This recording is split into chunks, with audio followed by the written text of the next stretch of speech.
Welcome, everybody. Welcome. Well, let's take our seats. The bar remains open on the porch.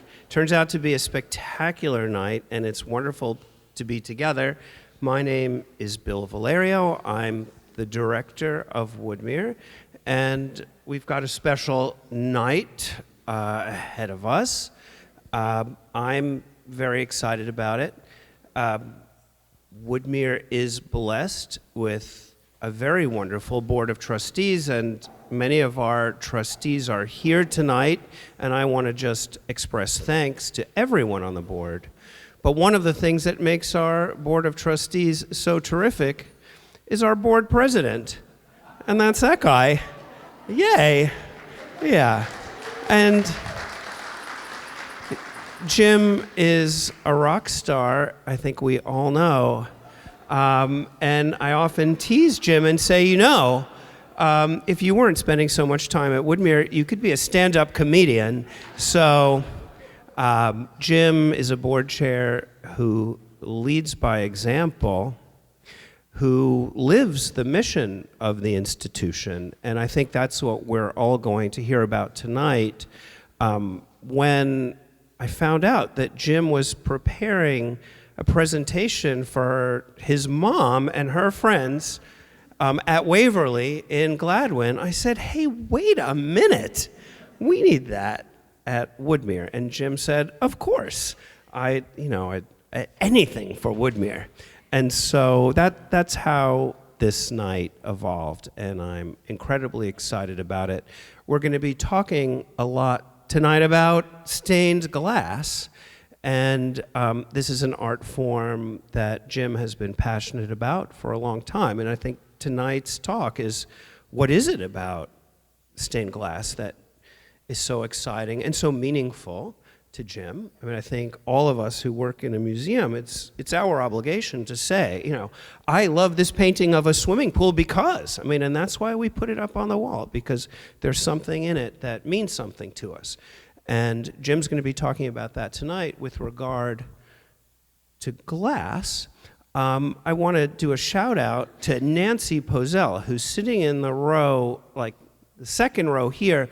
Nicola DiCenzo is one of the great glass artists of Philadelphia, actually worked in the studio of Louis Comfort Tiffany for a very small time out in Corona, Queens, learned all about different glass making techniques. You'll see it in the Horn and Hard Art window that was a gift from Nancy and her family to Woodmere. Nicola DiCenzo is became one of the great glass artists of America. His shop was in Philadelphia. We're busy at Woodmere with a little project called Maguire Hall, and I just couldn't resist but describe how what Maguire Hall is going to allow us to do is show so much more of our wonderful collection of art. Woodmere's collection is one of the great collections of American art. A lot of people don't know that because we don't have the galleries in which to show it. So we will not only have 14 new galleries in Maguire Hall, but we've got a lot of windows there, and we're installing some of the window art from our collection. Here's another substantially smaller window than Nancy's, but a window, a St. Francis window by Nicola DiCenzo that will be installed in Maguire Hall in the wonderful Connolly Foundation dining room. And I can't help but thank Tom Riley and the Connolly family and foundation for supporting that. But we're installing our Nicola DiCenzo window of St. Francis in the dining room because, of course, St. Francis was Franny Maguire's, patron inspiration in life. And, we're building this incredible space in honor of Franny and in her spirit. But that's my segue to say that I see distributed here, and I didn't realize these documents would be in your laps as I'm speaking. But you may know that Woodmere's been in the news a little bit for a reason that we don't exactly, feel great about. But Woodmere had a $750,000 Save America's Treasures grant terminated by the federal government. When I say terminated, this is a grant that was awarded, contracted, signed as a reimbursement grant. So we then went out and signed contracts for art conservation and purchasing flat files and things like that, that we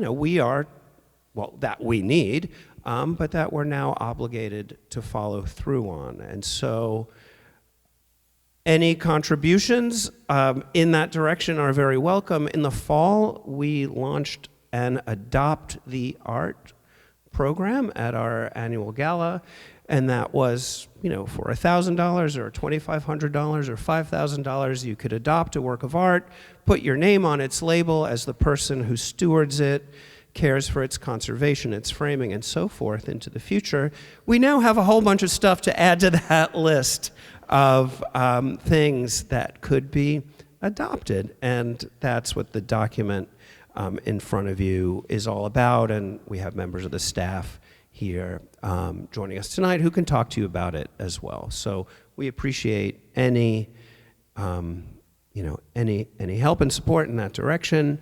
That is enough about that and enough of me talking, because it's dark in here but really gorgeous outside, and all that's standing between us and the next glass of wine is a talk by Jim Alexandre.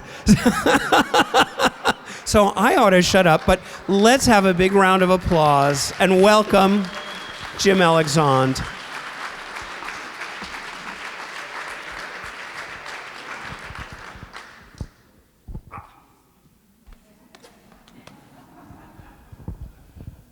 Life is filled with ironies. It was just this morning that I was reviewing our investment portfolio with my better half, Julie, and it's funny because she also suggested that I might consider becoming a stand-up comedian. A little tricky. I did just have the pleasure of doing this presentation over at Waverly. What Bill failed to mention is that, unlike you all, they are captive over there. So they hear somebody's coming along, and it's actually someone's son, and they were very, very, very trusting. But they asked me what my qualifications were to be a presenter to a group like that on the subject of Tiffany, and I kind of hemmed and hawed and said, well, I'm the president of a museum. And they said, oh my God, that's perfect. And what I didn't tell them is that when you're the president of a museum, it reminds me of the time that my college professor in Latin and Greek, who insisted on being called doctor wherever he went, was taking a flight from New York to California, when the flight attendant came up and said, "Doctor, there's a woman in labor in first class." And he said, I'm not that kind of doctor, and I feel the same way. I'm not that kind of president of a museum. But Bill, anytime I'm in this particular building, I feel that people would rather hear you. You're simply the best at what you do. The transformation at Woodmere has been a genuine, passionate pursuit for Bill and for the board, but the transformation of this institution has been really exciting, and it's been an honor to serve on the board with you.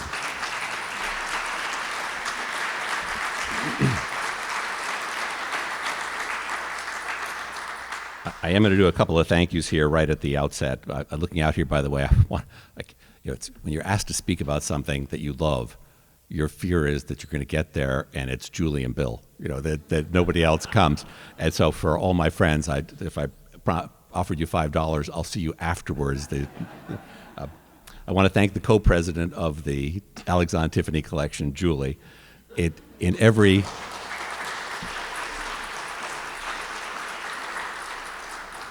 We'll discuss this again later when somebody of our twosome almost paid a fortune for a fake lamp, that there is, in every collecting duo, there's one that's all go and one that's all stop. And you can guess who's who in our... I'd like to single out Amy Gillette. Amy, where are you? Could you please stand up so people can see you? There, Amy is in the way back, which is just where she should never be. Amy is our associate curator here at Woodmere, and her doctoral work was in late medieval art and architecture, and she's deeply versed in Byzantine art as well. And that was so much a part of Louis Tiffany's DNA as he grew and traveled. He went to Ravenna, And Ravenna was the inspiration for some of his greatest works, and Amy is the real expert in that. Again, I feel like she should be speaking, not me today. I also want to thank one of my teachers in particular. In the third grade, I was every bit as obnoxious as I am today and was disruptive. And I had a teacher, my second grade teacher had dealt with that by consistently removing me from the room.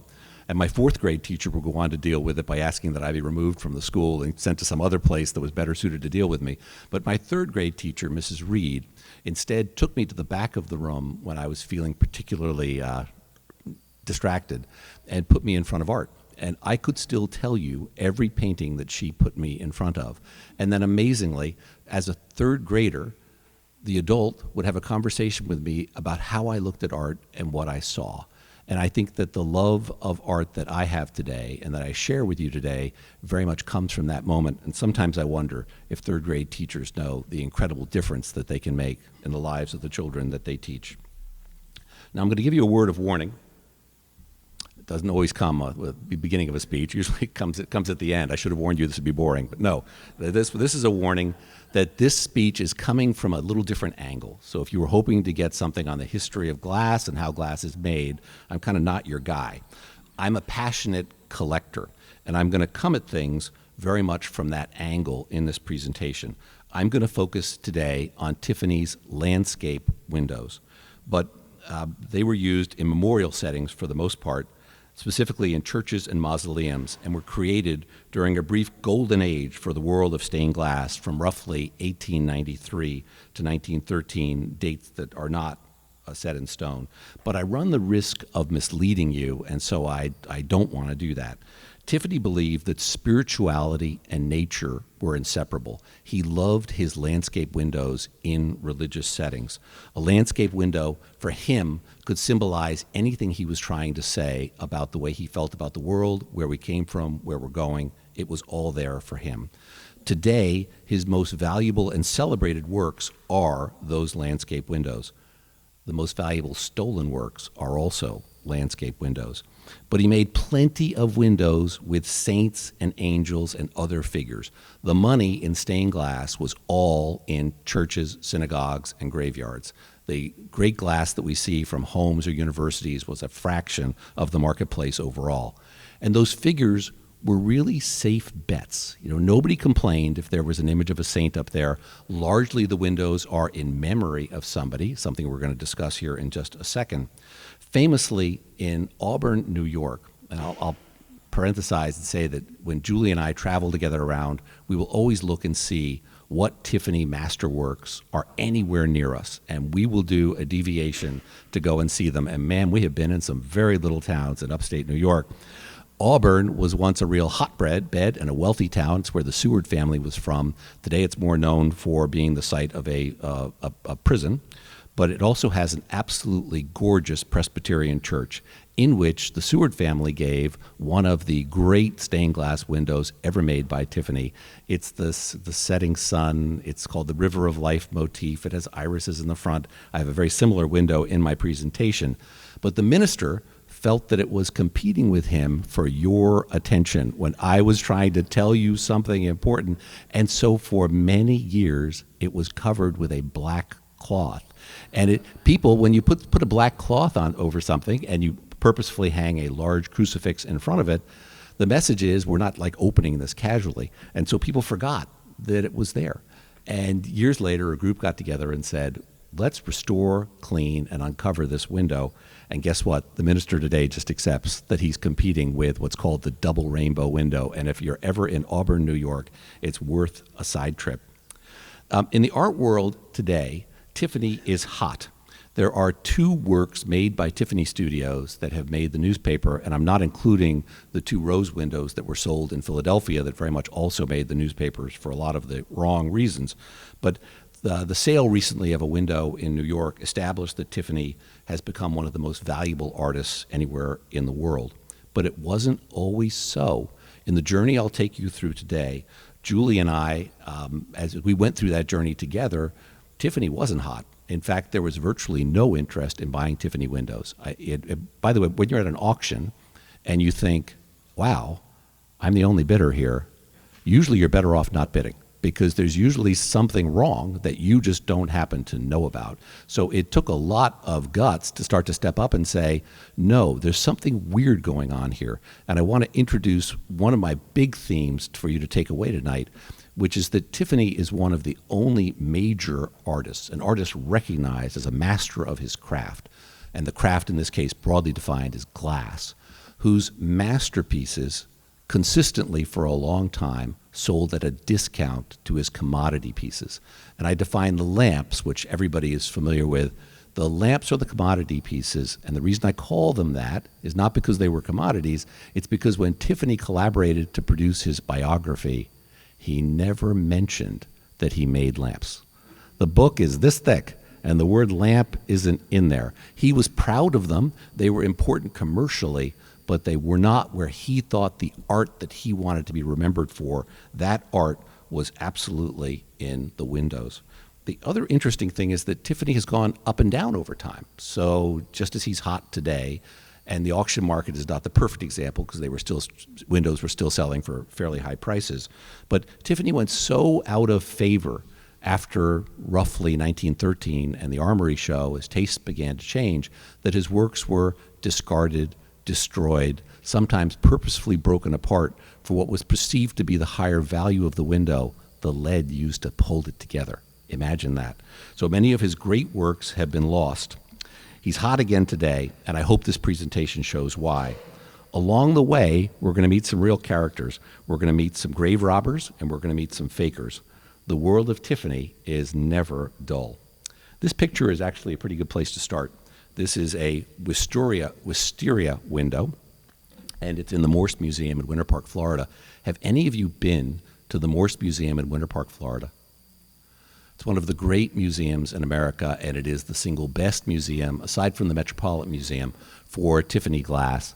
This window came out of an apartment in New York City. So why would you put a stained glass window in an apartment? Well, the view out the window wasn't particularly great, and so they commissioned this window, the Skinner family, from Holyoke, Massachusetts. And the view here is of Louis Comfort Tiffany's backyard. The backyard in this case is Oyster Bay in Long Island. And he used that background for many of his great windows. So here's Louis. He's painted by the great Spanish painter Joaquim Sorolla, and he's in the gardens of Laurelton Hall in the aforementioned Oyster Bay. His 84-room, 600-acre mansion built right after the death of his famous father in 1902. There were 60 acres of gardens, and he spent more on the gardens than he did on the house, if you can imagine that. Wow. A little bit of background before we start. The most important thing to know about Louis Comfort Tiffany, a.k.a. Louis, is that he lived for art, and he was very open about that. This was his passion. He was born in 1848. He was therefore a little too young to serve in the Civil War, but he did attend the Pennsylvania Military Academy, known today as Widener University. That's exactly correct. His passion was always art. He studied painting under two great artists, George Inness and Samuel Coleman.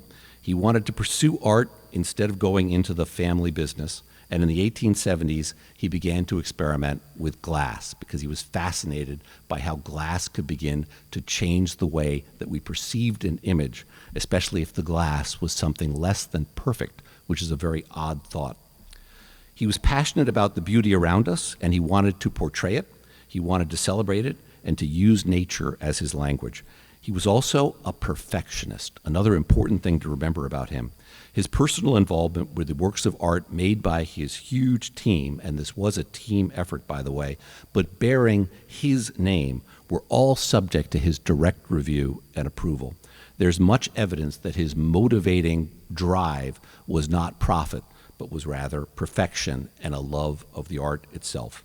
He was a great innovator. He invented many new kinds of glass, new ways to hold glass pieces together that would disappear into the image.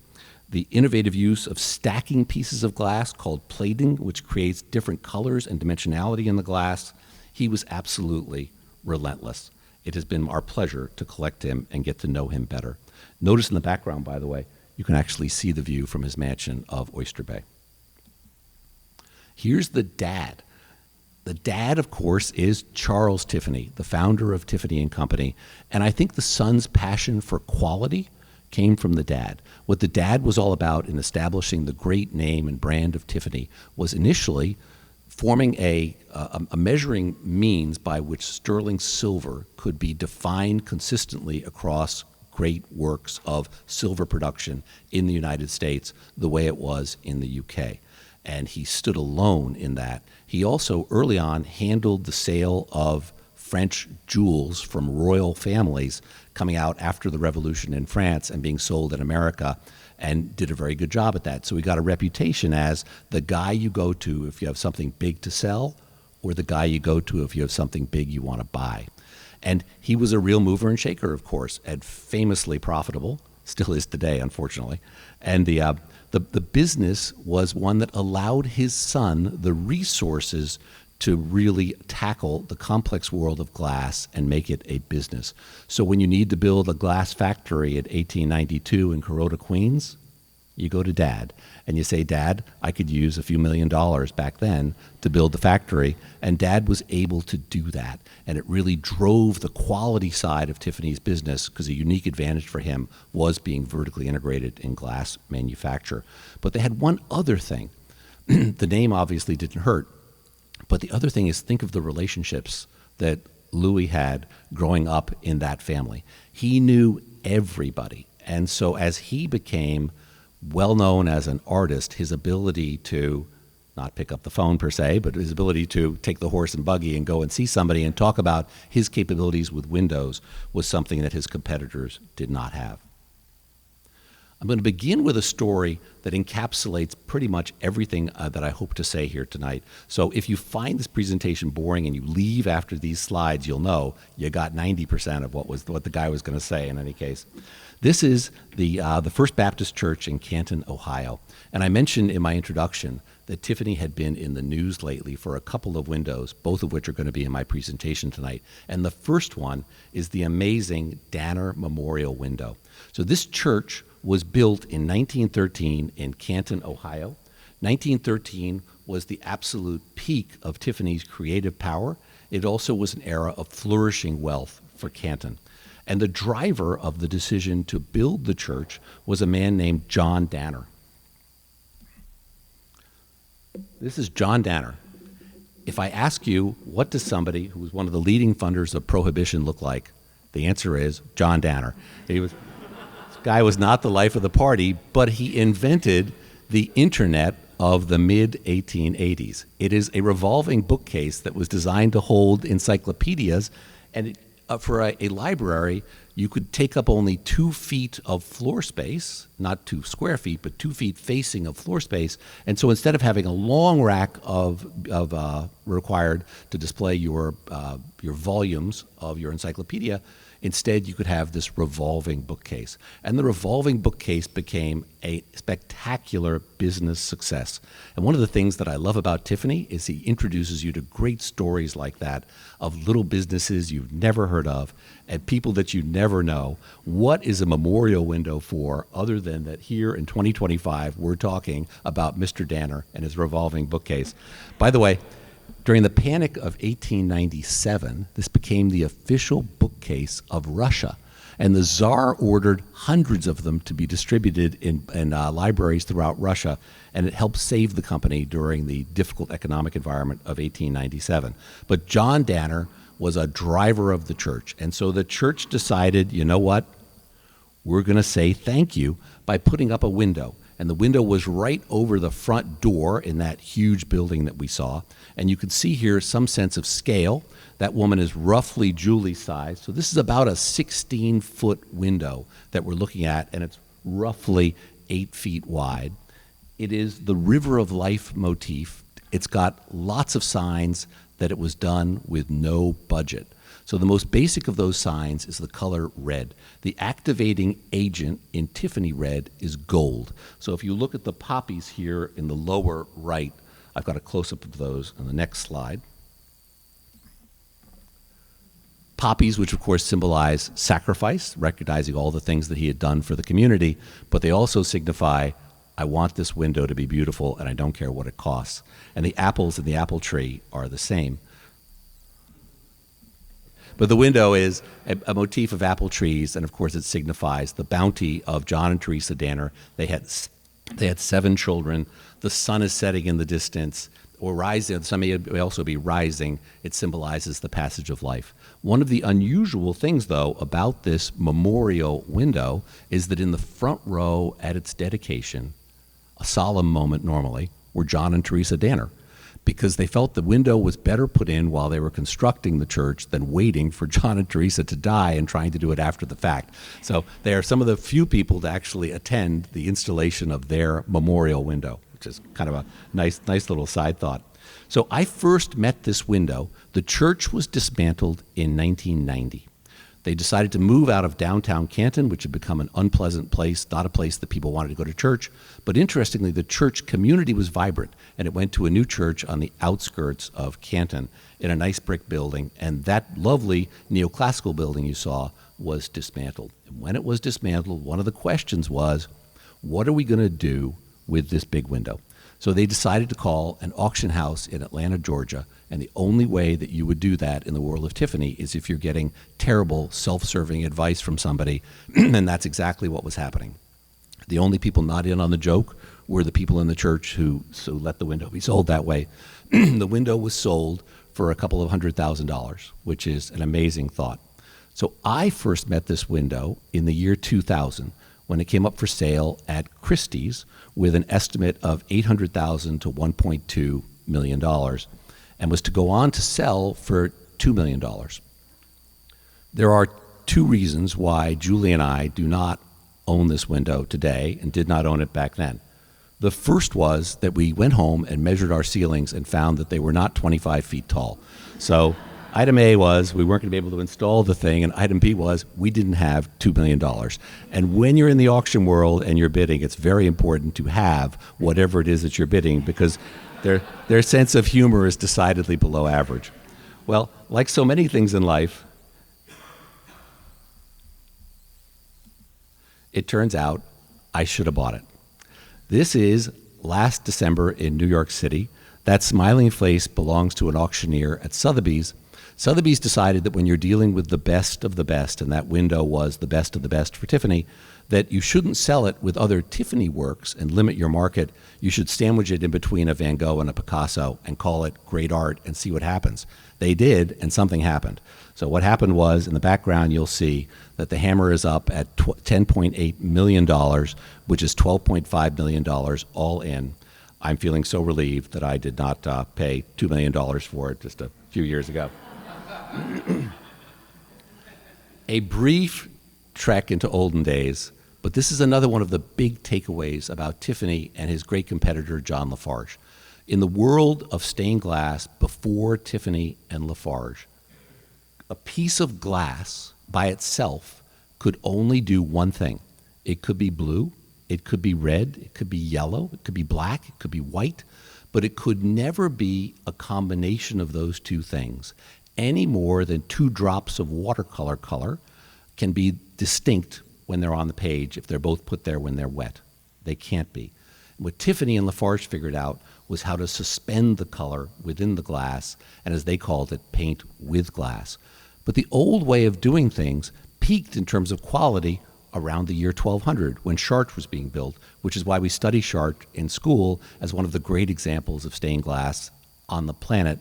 Notre Dame would have an equal claim to that, but Chartres for me will always have a special place in my heart.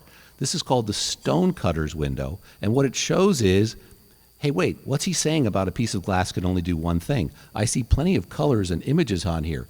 Those are painted on. They're painted on the surface and then fired. They aren't within the glass itself. And that approach was ideal for a cathedral because I could have windows that tell stories. So if I have pilgrims journeying to Chartres and they can't read, they can still share in the stories of the Bible or in the stories of the king or in the stories of how the cathedral was built just by looking at the images. So this approach to making stained glass is not an inferior approach, but Tiffany and Lafarge went in a different direction, and they went there with a very odd observation. The glass in this is perfect. It's very hard to make. Medieval glassmakers ferociously hid their recipes from each other. And you can tell when you go to different parts of Chartres that you have different recipes that were used to make glass and different quality of glass itself. Not the painting on, but the colored glass itself. Kind of an amazing thought that for Tiffany and Lafarge, they looked at that and felt that perfection in glass was limiting them if they were trying to portray nature. Because in nature, we don't have perfection. A tree has leaves that are torn. Light comes in different ways. It can be snowing one day, there can be rain, somebody can bump into a branch, it can be broken. They wanted to be able to convey that sense that something was different in the glass because nature was not unidimensional and perfect. This is the world. The world had deteriorated to this in the 1870s in America. This is a stained glass window from a church in Montgomery, Alabama in the 1870s. It's all painting on glass. There's no glass that's visible to your eye here. And the images are fairly simple. It's a lovely window, probably a memorial window for a child that has sadly been taken too soon. But it is a very basic image that is in that church. And Tiffany and Lafarge came along, and look at the vibrance of these two images that you see. The window on the left I show you simply because I don't want to mislead you and say that Tiffany never painted on glass. He did. If he's trying to use facial images or hands, that was always best done by having some form of painting on the glass. But all of the rest of that is pieces of glass that are colored. And in his factory, he could make thousands and thousands and thousands of pieces of glass that the glass selectors would go to get just the right color to match the image that the artist had envisioned for the window. So the color of those robes, that color orange, is inside that robe.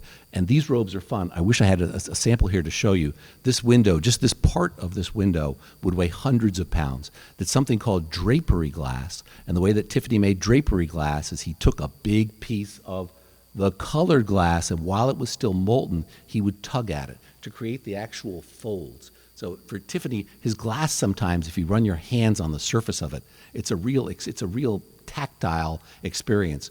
Lafarge, interestingly, this is a little too technical, but Lafarge felt that was cheating. And he would go and he'd market himself by saying, I will not give you folds that you can touch. I will look like you can touch, it will look like you can touch them, but you can't. And so to the right, this is one of John Lafarge's greatest windows, where all of his dimensionality is created with shading and brilliant artistry. This is a window with a sad story behind it. This is a window like so many that is behind closed doors in a mausoleum. It is in the Woodlawn Cemetery in the Bronx, New York. Woodlawn has more artworks by Tiffany and Lafarge than any place on earth by probably a multiple of 100. So it is the place where there are mosaics, windows, etc. And they also were early on in terms of the need to have security in the graveyard because the windows were becoming targets for thieves, something we'll touch on in a moment. This is the Lamont Memorial window.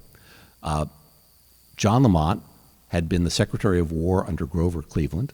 His beautiful wife, Julia, and he gave birth to several children, one of whom was also named Julia, who died at age 19 on summer vacation up in Maine in the presence of her friends.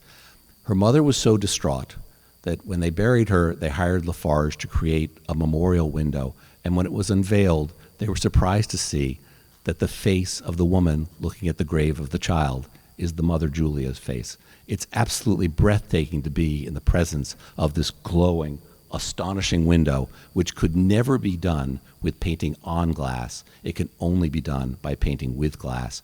Another thing that you might pick up is that when you're painting on glass, a lot of the important light that you're seeing is reflected light from the front, letting you see that image because it can't come through the enamel.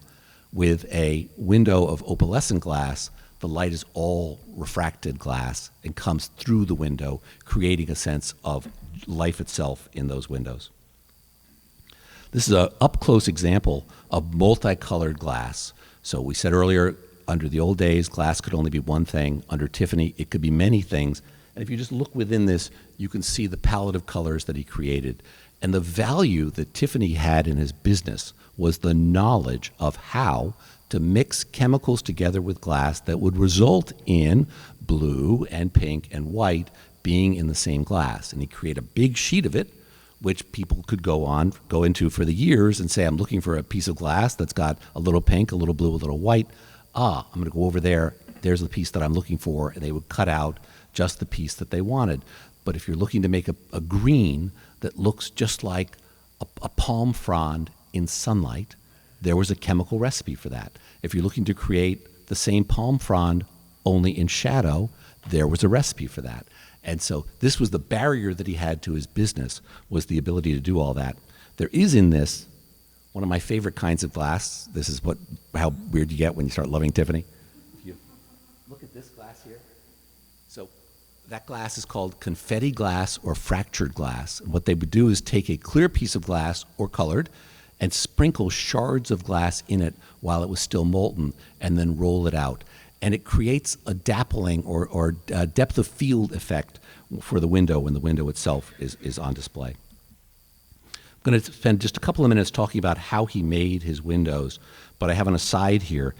Can you all see in the goldfish bowl where there is green and orange together in the goldfish bowl? I want you to hold that image in your mind, not too tightly, but you can sort of hold it there for a few minutes because we're going to come back to that glass just a little bit later. This is one of the great stained glass windows ever made anywhere, and it was almost lost in the fire that destroyed Laurelton Hall. This was made by Tiffany himself. The painting to the left is called Maiden Taming a Flamingo, and to the right it's called Maiden Feeding a Flamingo. The sketch to the right was done by Tiffany, and then he gave it over to his glass artisans to recreate in a window. And the goal of the window was to take the window to the 1893 Columbia exhibition in Chicago. For those of you who've read the book Murder in White City, that's about that exhibition. And Tiffany had one of the great booths. And today, when anything comes up that has the provenance, I was in the 1893 booth at Tiffany, it's worth a fortune because he only put his greatest stuff there. And look at the difficulty of making this window. Everything in this window was hard to do, including, you'll notice, that he changed the design of the floor to give the window a stunning sense of dimensionality. When you're standing in front of this window, you feel that you would have to reach well inside it to touch the arm of the maiden feeding the flamingos, and you're almost aware of disrupting the scene.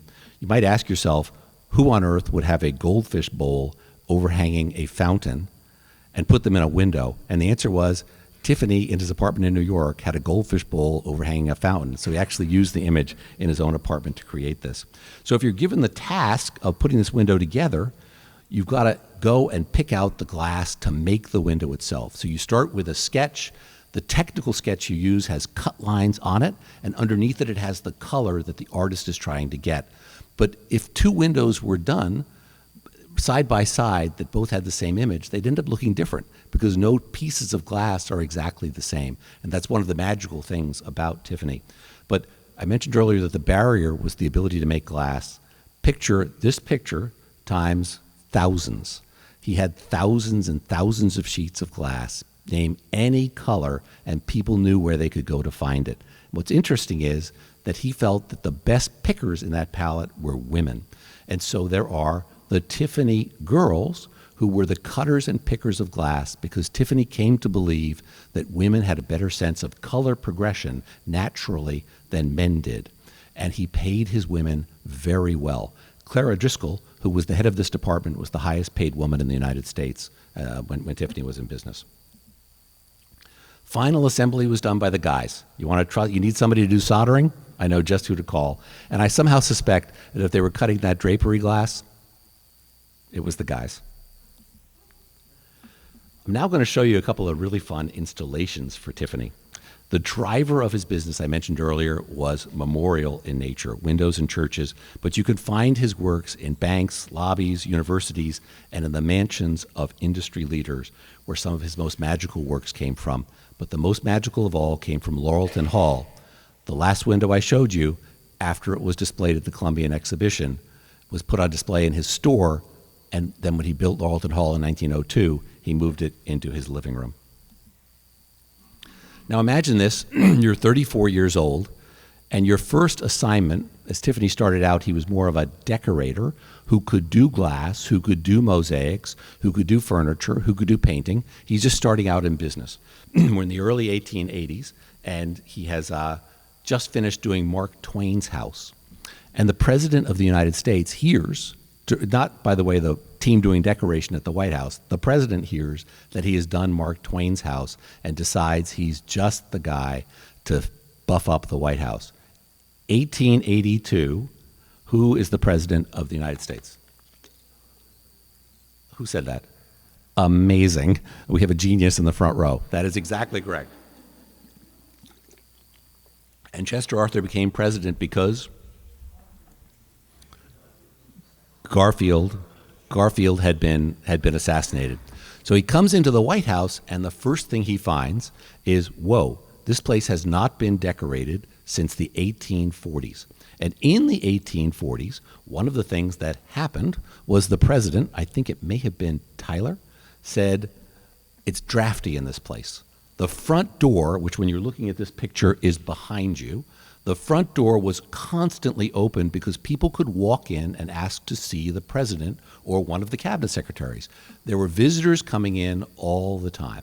Front door was open all the time. It was drafty. Lighting was done through illumination with gas or with candles. They would blow out. Fires would blow out. Soot would blow in the White House. The president decided, executive decision, something has to be done. So, Bill, they got a grant from the NEH.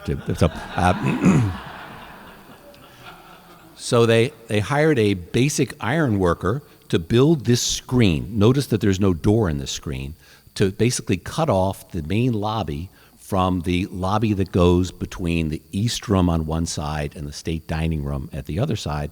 And they filled it with simply translucent glass. And in Tiffany's redecoration, in which he did the entire first floor, so he redid the blue room and the rose room, and the red room, and the dining room and the East Room with beautiful Tiffany lamps, which are no longer there. But here, he took his newfangled opalescent glass, he removed all of the translucent pieces, and he put it in this screen to create a sense of a patriotic image. So it isn't actually an image, but it sort of gives you the sense of it's beautiful.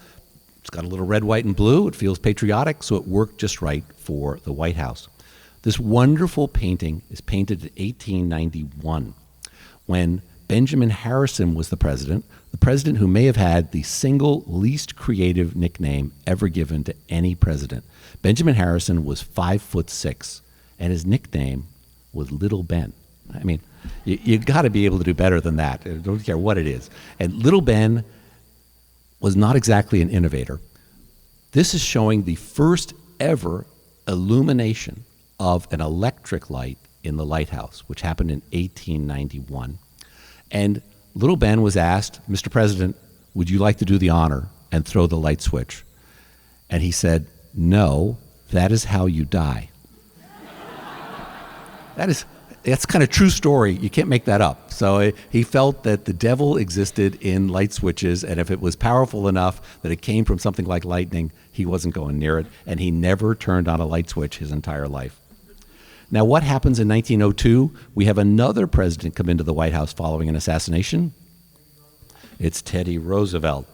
Teddy Roosevelt was the next-door neighbor of Louis Comfort Tiffany. And man, there weren't two people more different on the planet than Teddy Roosevelt and Louis Tiffany. Louis loved nature. Louis loved glass. Louis loved mosaics. Teddy Roosevelt loved animals. He loved hunting. And he had no time for this kind of fancy stuff in the White House. And he ordered that screen be dismantled. Not just dismantled. He wanted the iron melted down because it was valuable. And he wanted that stupid glass removed piece by piece from it and put into baskets. And someone decided to sell it, and it was sold for $275 and reinstalled, but nobody knew where things had come from because it was just a pile of glass. A hotel on the Maryland shore bought it, tried to put it back together as best they could. I'm sure it looked great, and then the hotel burned down. So that beautiful glass is lost forever. Think what a treasure that would be today. Well, here's what the White House looks like today. It's basically the same design as Roosevelt put in place in 1902. McKim Mead and White comes in. We have a neoclassical look. Any kind of artistic nonsense is gone from the White House forever. Years ago, Julie and I were living in London, and a dear friend of ours, Nani Frelinghuysen, who's the Lulu and Anthony Wong Curator of Decorative Arts at the Metropolitan Museum of Art in New York, came to London to give a presentation on Tiffany. And we were like, rough, we'll be there. So we go, and we're like groupies, and we hear Nani, and Nani said something that really shook our world. Nani said, hey, the Sistine Chapel of the United States is in Proctor, Vermont, and we knew that that was going to be a road trip. But it just so happened that our son David was also doing his Deerfield Junior paper and was searching for a topic. And we said, hey, we can't tell you what your topic is, but if someone calls this the Sistine Chapel of America, it's probably worth finding out why.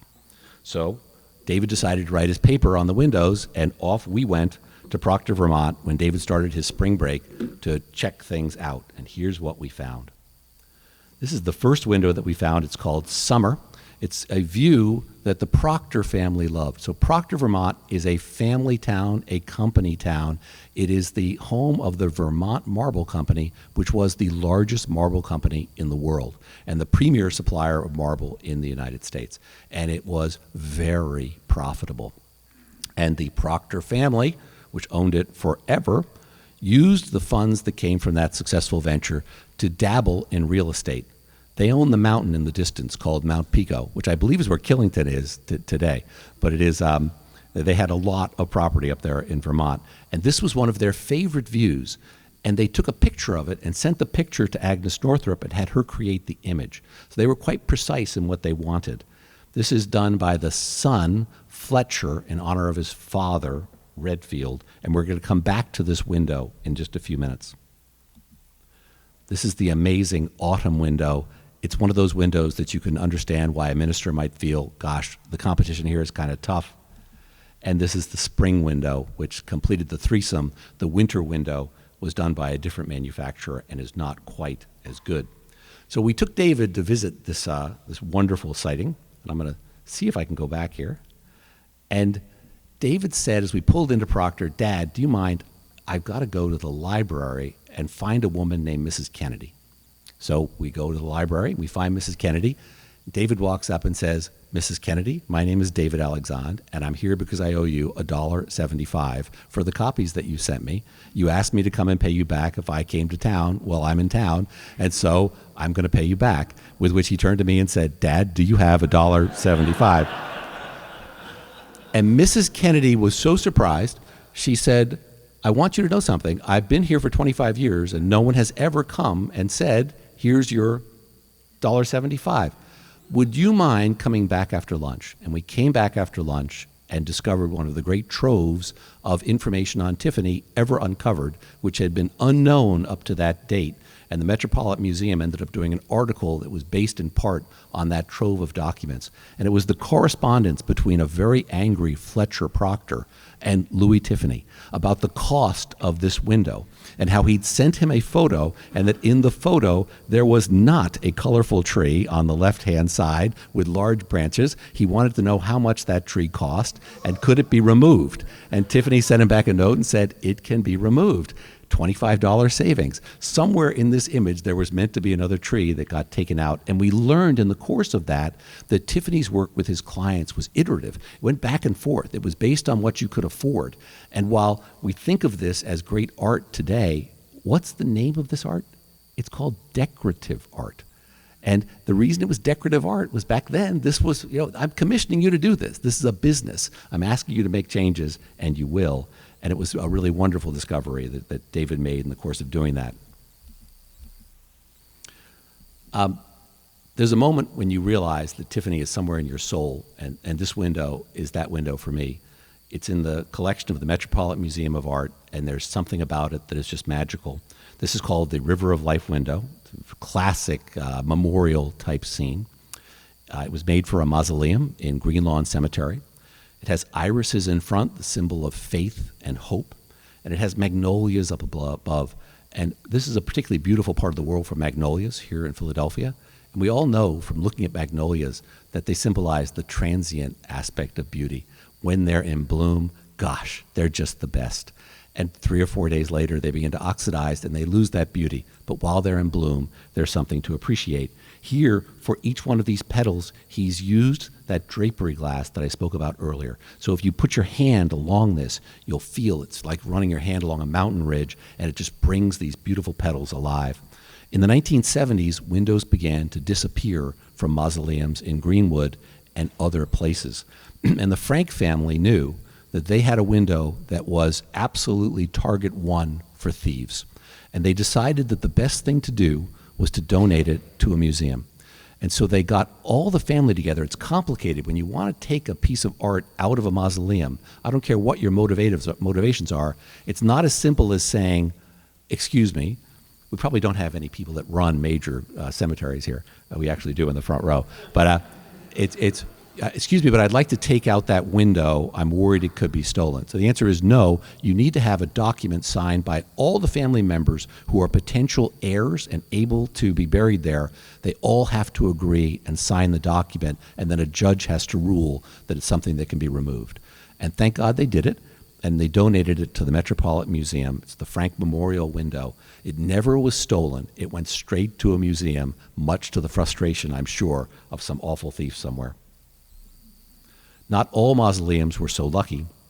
If you look at the background of this beautiful mausoleum, it's a Trumbauer building from the Snowden family in Laurel Hill West Cemetery. You can see a blank space in the back. And the blank space is where a window once was. It was not a Tiffany window, in fact, but it was a beautiful window, and it was stolen in 1979. We had a parent-teacher conference in London for our daughter, Francie, when she was in 3rd grade. And, teachers sometimes do the darndest things. Her 3rd grade teacher had asked her, what's something that no one knows about your family that you'd like to share with the class? I personally view that as just a really dangerous question. But it was asked, and as we sat down for what we thought would be a straightforward parent-teacher conference, there was clearly trouble in the air, and the teacher looked and said, your daughter indicated today to the class that you're the kind of people that like to visit graveyards. Okay, guilty as charged. This is the Fahnestock Mausoleum again in Woodlawn. And the ceiling here is, if you remember I mentioned Ravenna earlier, and the tomb of Galla Placida is famous for its cobalt blue tiled ceiling. And here, Tiffany has recreated that with stars at the top of the Fahnestock Mausoleum. There's a beautiful mosaic there in the back, and 2 Tiffany windows just thrown in for good measure, and the floor is mosaic as well. Julie and I were part of a very large group that donated to help restore the works of art in Woodlawn that had been destroyed over time by any kind of leak from the ceiling, or these blue tiles had begun to fall out, and in other mausoleums were in even worse shape. And so they put together a fund to help to restore these things. And one of the things that the donors asked was, once a year, under proper supervision, with the family's permission, could these wonderful sites be open to the public to see and appreciate? And so they did open this for us to come and see. And I was so glad that my camera battery was still functioning to take this picture, because it is a wow kind of moment artistically. One of the great installations of Tiffany is, of course, his mansion, Laurelton Hall. This is, I want you to remember, if you would, do you see the 2 columns there in the middle? They're hard to miss. Remember those, because we're going to come back to those in just a minute. This is what the living room looked like of Tiffany, of Laurelton Hall. The window on the far left side, as you're looking at this, you can see the maiden there feeding the flamingos. You just see part of her body there. The mansion burned in 1957, and when it burned, the firemen got access to the inside of the house by breaking through the window at the back called the Bathers, which Tiffany felt might have been his single best window. And I don't blame the firemen. Of course, at the time, the window was deemed to be completely useless and just in the way. The house was partially abandoned at the time. The windows had been left in it. That's how low the interest was in Tiffany at that time. This is Hugh McKean, who came up to rescue windows, including the Maiden Feeding the Flamingos window in 1957, surveying the charred ruins of Laurelton Hall. And here are the amazing This is a magnificent and Nani window from the Frelinghuysen, Tiffany our friend, Studios, talking of about course, a new founded by Louis installation at the Tiffany, Met. one of America's most visionary artists who worked in many media but excelled in the medium of glass. The window was designed by Agnes Northrop, Tiffany's foremost women designer, whose specialty was landscapes and gardens, made for Sarah Cochran, a coal and coke magnate from Western Pennsylvania. It was then largely constructed and crafted by women called the Tiffany Girls, who had the demanding role of having to select each individual piece of glass, over 10,000 in this window. It's certainly the new centerpiece of the American wing of the great Engelhard Court. This is such a not only now iconic piece, but really it's the scale, it's the beauty, it's the color, it's the light that really can transform an entire vast space with it. And actually it really does feed very well into what we're trying to do overall in the American wing in terms of recognizing women artists who were critical but who haven't gotten the attention and the recognition that they deserve. And of course this window really epitomizes it in terms of the way women were involved in its conception, its design, and then constructed by women. It also shows you the development of our understanding of American art. Who were the artists? Who were the participants? Who were part of the dialogue and the discourse? So all of that is basically coming together also, especially in this really outstanding work that now just entered the Met's collection. The fact that we're able to install this right now, it, I think, is at a wonderful moment to celebrate the American Wing's 100th anniversary. That's the second window that was in the news recently, and seeing that installed and being there for the grand opening was really just absolutely spectacular. Does anyone recognize this? And we're in Philadelphia, so the answer is sure. This is the lobby of the Curtis Building. It's an absolute treasure here in Philadelphia. It was almost sold a couple of decades ago for $1 million to Steve Wynn, and a group of Philadelphians got together and rescued it for our city. What a wonderful thing to have done.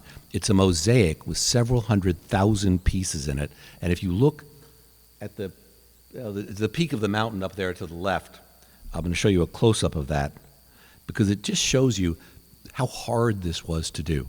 I don't care what you charged for this. You didn't make a profit on this project. Each one of those tesserae, they're called, had to be individually cut, individually selected, individually placed, and then mortared over at the end. This was a really difficult thing to do and is an absolute treasure here in Philadelphia. Well, all things come to an end. Tastes began to change in the Armory show. We have here another image from Philadelphia. Marcel Duchamp, nude descending a staircase from the Philadelphia Museum of Art, and tastes began to change. Charles Connick, ironically, whose windows you're very familiar with in many churches here on the main line, the beautiful blue windows that you see with striking red figures were created by Connick and Company. He went into business in 1913 and said he entered the business to save it from the abysmal depths of artists like Tiffany and Lafarge. What an amazing thought. So alas, the sun sets on Tiffany. Here we're back to the Danner Memorial window. He retired in 1918. Windows and lamps fell out of favor, many destroyed. Tiffany went bankrupt in 1932 as a business. Tiffany himself was out of it by then. Tiffany died in 33. Laurelton Hall burned in 57. So collecting Tiffany works is fun. It's fun because there are so many experts who are there to help you, provided that you start off by saying, I am not an expert and I would love your help. And we are loyal fans of some wonderful dealers. I'd especially highlight Lillian Nassau in New York City, where Arlie Solka, who you may have seen on Antique Roadshow, is a dear friend of ours and is one of the most valuable resources that we've got. We started our buying of Tiffany with lamps. So I had decided that I liked Tiffany. It's a side story that we can do in Q&A if you want, but I won't drag you there for now. And our first purchase was this lamp, and we did the lamps because we could afford them. They were not that expensive when we started out. Some raced to high prices. We didn't buy those. We waited for a lamp that came along that we could like. This is the poinsettia on the mushroom base. And again, I mentioned earlier that while Tiffany didn't highlight lamps in his biography, they were spectacular works of art. The primary driver of the lamps was Clara Driscoll, She was the person who created these Art Deco images. These are two of his best known lamps, but he literally had hundreds of lamps. And he kind of had, like the windows, he had a lamp for any budget. If you wanted a simple lamp with a minimal motif in it, you could buy that in the Marshall Field catalog. If you wanted a little more fancy lamp, maybe you went to the Tiffany store on Madison Avenue in New York and you picked it out at the Tiffany store. But they're very pleasing to look at and beautiful. What they took advantage of was the invention of the light bulb, which happened in 1880, was commercialized in 1890, and the electrification of America really rolled out from 1890 up to 1930. But guess who went first in electrification? It was the wealthy, and it was the big cities. And so guess who wanted lamps where they had instant stained glass in their houses? It was that same group. Now, this is one of our great purchases. For those of you who have been to our house, you'll know it's ironically, while it's six-sided, it happens to be in a six-sided room.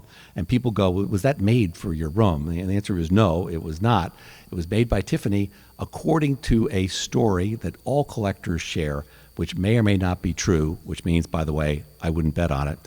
Tiffany, this is true, never made lanterns that had a floral motif. There's only one that he did, and it's this one. And it is the iris motif. And there are 6 known examples of this lantern. And the story that was published way before we got into Tiffany was that there was a woman named Iris who went to Tiffany and commissioned the special design of 6 of these lanterns, one for herself and one for each of her children, such that they would always remember her. And these lanterns really jump and stand out. Well, there are 4 in museums. There's one in a private collection, and there's one that is missing. And a few years ago, Julie and I got an email from a friend here in Philadelphia who said, gosh, there's one of these lanterns that I bet you would like that's got flowers in it. I said, if it's a lantern with flowers, it's got to be fake. They said, well, they're saying it's not fake, so it's in Philadelphia, or I forget where it was. We went to go look at it, and it was absolutely pitch black. It was covered in soot and grime. And when you put a light bulb in it, which the auction house had chosen to display it by doing, you couldn't see any of the colors. So it looked like it can't be real because it wasn't colorful, and Tiffany's lanterns are one thing, they are colorful. And so I remember asking the person, we had Arlie come down to New York to help us look at it, and Arlie looked at it and stopped speaking the second she saw it, and I turned to the person selling it and said, has this lamp been on the market recently? And the person said, this lamp? It was given to us by someone who said it hadn't seen the light of day in 50 years. Because Tiffany works were being stolen, they had removed it from a building and put it in a box in a janitor's closet and then forgotten it was there. It was the long-lost missing lantern. And remarkably, because the coloration was so poor in the picture that they advertised, and because it was pretty easy to figure out that it was probably fake, we realized it wasn't and ended up with the long-lost 6th missing lanterns. Sometimes you get lucky. And sometimes you dodge a bullet. This was a case where Julie and I were given an unparalleled opportunity. About a month before, this very lamp, its twin, I should say, sold for a record price of $1 million in New York City at an auction at Sotheby's. It's called the Oriental Poppy lamp. It's got hundreds of pieces of variated glass in it. It has some drapery glass in it. It has confetti glass in it. It's Tiffany's beauty at its absolute best, and it's big. So this is a standing lamp, be about this big, and they're really an exciting showpiece to have. I'd always wanted one. Julie had always said, no, we can't afford that. So this comes up, a friend who's a dealer that we respect, but he's not a dealer in Tiffany, called us up and said, if you can come out to Lancaster, I've been entrusted with a gorgeous Oriental poppy lamp from a collector in South Carolina, and he's willing to cut a deal on it because he's dead and his estate owes taxes. And they want to sell this, but they need the cash now. And therefore, they will sell it for half the price of the window of the lamp that just sold in New York. My reaction was, Julie, we've got to get out there right away. And Julie's reaction was, if it seems too good to be true, it probably is. So we went out there, and one of the two of us got more excited, and one of the two of us grew more concerned. And we decided that one of the great advantages of an amazing technological revolution is the camera. And so we took pictures of it in real time because, like so many deals too good to be true, someone else is going to be shown this tomorrow and they'll probably buy it. So we sent pictures to Arlie in New York. And Arlie's really good. And Arlie was actually familiar with the person who had faked this lamp. It's the best of all possible fakes precisely because of the way he signed his work. He used real Tiffany glass in many parts of the lamp. And that's very doable. Tiffany glass, there are those thousands of sheets I showed you. They actually were positioned around the United States in case you needed a repair. So there are, to this day, if you have something happen to Tiffany, you could have it repaired with an original piece of Tiffany glass. It's kind of a nice feature. But anyway, he used some of that glass to make this lamp. Other glass he bought from suppliers who are really good at making it today. This was fakery in the first degree. But the faker was somebody who actually really cared about the difference between real and fake. And so for the fakes, he took one little piece of it up in here and just slightly changed the shape of that one little piece. When Tiffany created a lamp, once he created the mold for that, it stayed the same forever. He never changed it. This guy had so much respect for Tiffany, he made that one little change. And the reason why we don't own a fake today is because Arlie said, see that piece of glass? That means this was not made by Louis Tiffany years ago. Our world really changed, though, going from lamps to windows with this window. I wish it was the whole window. This is the master staircase, the grand staircase, I should say, of Richard B. Mellon's home in Pittsburgh.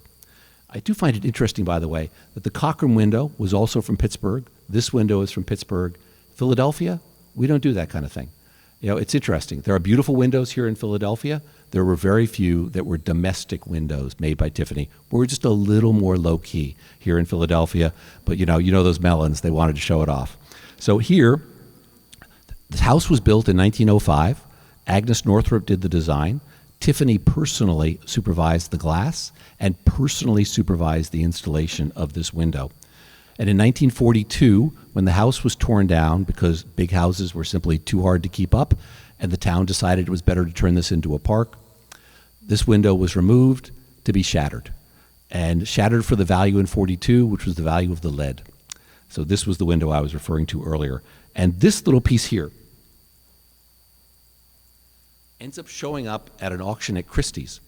The other pieces that are in color here had survived and were known from the time the window was broken because they were sold to collectors back then who were interested in those pieces. And the centerpiece, the beautiful bridge, is in the Morse Museum in Winter Park and is to me, one of the highlights of any visit to Winter Park. So this was a really big window. But the little piece that we got shows up at Christie's. And I remember saying to Julie, wow, I'd never thought of buying windows, but this is for Mr. Mellon, a key client, done by Tiffany, Agnes Northrop. I wish we could have that because the glass just glowed. And alas, we determined that we probably couldn't afford it, but we were going to watch the auction and see what happened. And I was amazed. This was the first time I'd ever gotten engaged with bidding on a window. There were no bids. So you assume there's something wrong with it. We went up to the expert at Christie's after that, and the expert said, no one knows what to do with windows. They like their own view. And back then, the light boxes, if you had them inside, were this thick. So if you put them on the wall, they were really unattractive. And I remember thinking, if I have a chance to buy a masterpiece for next to nothing versus a lamp, we bought this for the same price as we paid for the lamp. If Tiffany had thought that, he would have been amazed. So we bought this window, and today it's installed in our downstairs bathroom, as many of you know have been to our house before. And it is the single best powder room, we think, in the United States. And here's a close-up of that window with all the different kinds of Tiffany glass in it. And if you look at that modeled glass in the upper left, can you see those long, very thin, narrow, dark lines? Those are the cracks that are throughout this window. They're the cracks that happen when you're thrown onto a pile to be discarded, and someone then picks you up and takes you home. It's a rather amazing thing. So when we have students in the house, we talk about not only what is art, but when is art. Those two things aren't always the same thing. We're almost at the end of these stories, but this is a cute one. Do you remember I told you at the beginning to keep an eye on that piece of green and orange glass?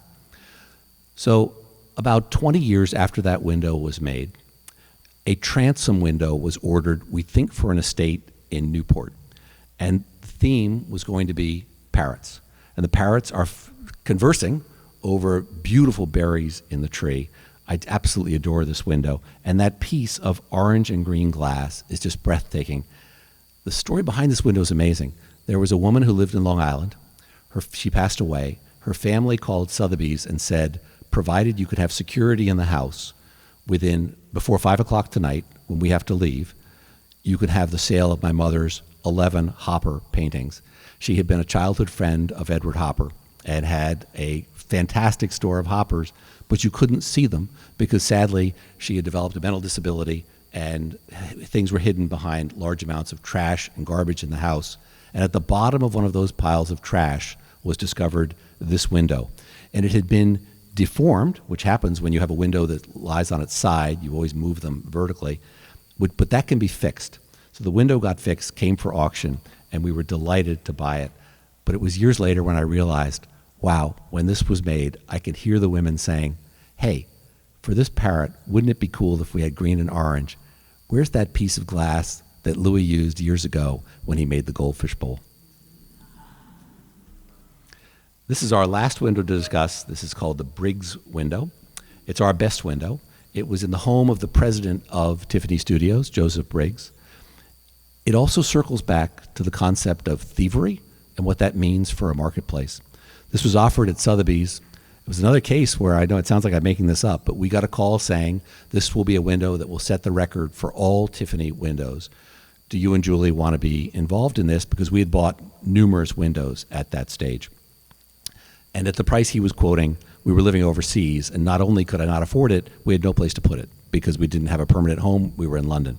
So we watched the auction because he said, I've got 11 bidders for this, and it's going to fly. And if they tell you that, by the way, they mean it. And we didn't watch it, the internet didn't exist, but we were listening on the phone, and there were no bids for this. And I remember afterwards gently chiding the Sotheby's expert and saying, don't do that to me. Don't lie to me. I'm a person that I'm transparent with you. You better be transparent to me. And he started crying. He says, Jim, this is the worst day of my professional career. There was an article today in the New York Times that talked about how the FBI believes that the provenance of all Tiffany windows is suspect because they caught the guy who'd been pillaging the best windows and selling them in Japan, and he was sentenced to jail for his role in that. And suddenly, you get talk that Tiffany windows are therefore all suspicious. This window had come directly from the house, removed by Sotheby's. It is Tiffany's very best magical glass. By the way, pausing for a moment, take a look through at the magnolias blooming naturally in the background there. And it's a statue by Harriet Frischmuth in the front.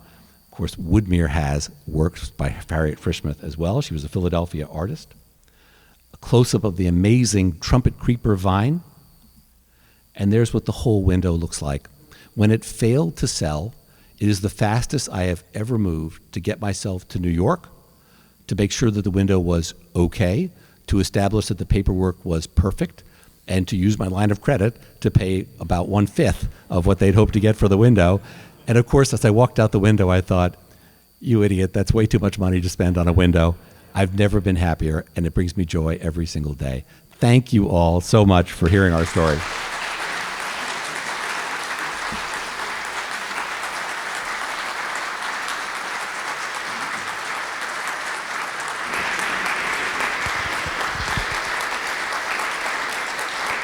Thank you.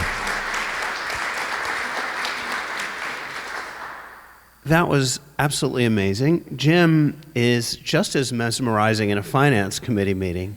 And just as much stuff is made up, too.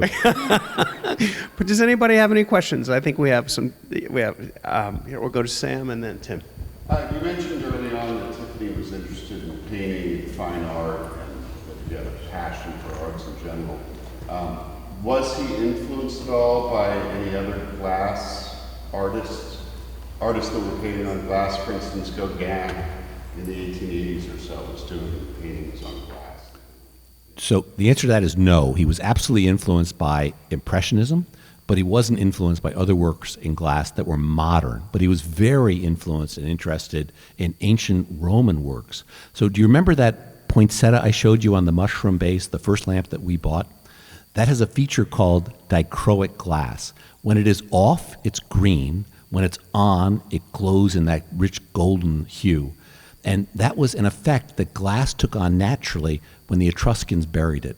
And Tiffany noticed that, and it led him to think, what's happening here with the chemical reactions on the surface of glass that is creating a different image than was originally intended or visible when the glass was made? And that really triggered his interest in understanding that variations in glass could lead to an entire new palette for him. What he was very interested in was, in his travels, he went to Northern Africa a huge amount, and Italy a huge amount. And in looking at the way that light interacted with images there, he was very much struck by that and wanted to capture that natural light in his artwork. So, Jim, this is not a softball question. It may be a hardball question. You may be seated. Born and raised in Chestnut Hill, growing up, riding my bike around Lower Germantown Avenue, down where the lower end of the hill where the trolley cars run. I would always ride my bike by a big brick building that had 10 or 15 barrels of broken stained glass, and it was called Willett Stained Glass. Yeah. Do you know anything about Willett? So, if you have, did anyone here go to the Hill School? Darn. So the Hill School Chapel, and the window that I showed you when I discussed conic studios going into business, that window is a conic window. However, many of the other windows in that building are Willett images. And I view Willett images are, to me, not as pleasing as a conic image. They're a little more simple, but Willett is absolutely deeply respected as a stained glass maker. And yes, when you're in the business of making windows, there is a lot of breakage and discard. There is, I read this once, and I've never gone into the river to prove it, but apparently one of the great breaking grounds for Tiffany windows, when they were systematically broken, as churches went out of favor, as buildings were, if there was a fire and you wanted trying to recover some of the lead after the fire, the windows were broken, and the glass was actually dumped in the East River. So supposedly in the East River, there's a lot of shards of Tiffany glass, as there are in Corona, Queens, where his old factory was. There have been articles about, as they're digging on that ground, which obviously is no longer a factory, that they can't put the shovel 2 inches on the ground without coming across shards of glass. Jamie? Jim, the story of the stolen windows is very interesting to me. What sort of people were buying the windows, and are they coming back to light?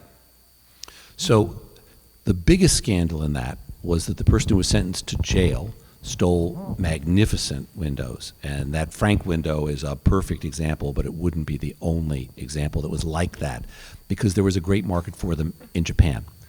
And Japan had particular attraction because Japan does not have a repatriation treaty with the United States.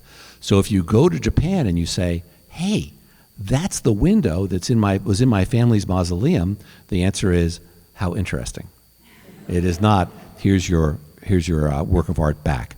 So Japan was a great place to go with things that had been purloined in the United States that were at the high end. Interestingly, when they found the group, because it was a band that had been responsible for a lot of these thieveries, one of the biggest users of the windows that they took out was the guy who executed the thieves of the big windows, which he gave to his boss, and the little windows he took home. And he had a bizarre shrine of glass in his house, including if he broke a window while taking it out, which was pretty common, he would take the little shards and assemble them around candles to see how the colors were different at different times of day. And then, he sounds like a serial killer, at Christmas time, he went and placed wreaths on the doors of the mausoleums he'd stolen things from. And one of the clues that they had the guy, that was, he put wreaths on, in a Jewish cemetery, on a mausoleum doors, and they saw him doing that and kind of made a note that this was a strange person, and that was part of how he got caught doing this. So the world of Tiffany has a zillion stories of odd people doing odd things. But we're very careful, and we owned a window when we were in London that was one of my, it was a beautiful window, it was the River of Life motif. There was almost no doubt that it came from a mausoleum, but Sotheby's said it was being sold free and clear. We bought it, we put it up, and we decided we didn't like it because it was too dark. And because it had recently been sold by Sotheby's, we asked Christie's if they wanted to sell it, and Christie's said, it's a fake. So we gave it back to Sotheby's and said, here, you take it. And so Sotheby's took it and said, oh my gosh, the FBI just came in and said it's stolen. So it's like, wow, this is interesting. And then they called us up and said, it wasn't stolen, but it failed to sell at the auction because it's too dark. And then they called us up a week later and said, the FBI just came in and seized the window, and it's from the Cobb Mausoleum in Valhalla, New York. So they put everything together. And by the way, if you're a collector and you own a window you don't like, having somebody tell you that it is either stolen or fake is great, because the auction house owes you your money with interest, which they paid us. So we were totally happy with that outcome. You have been the best audience. Thank you so much for coming tonight.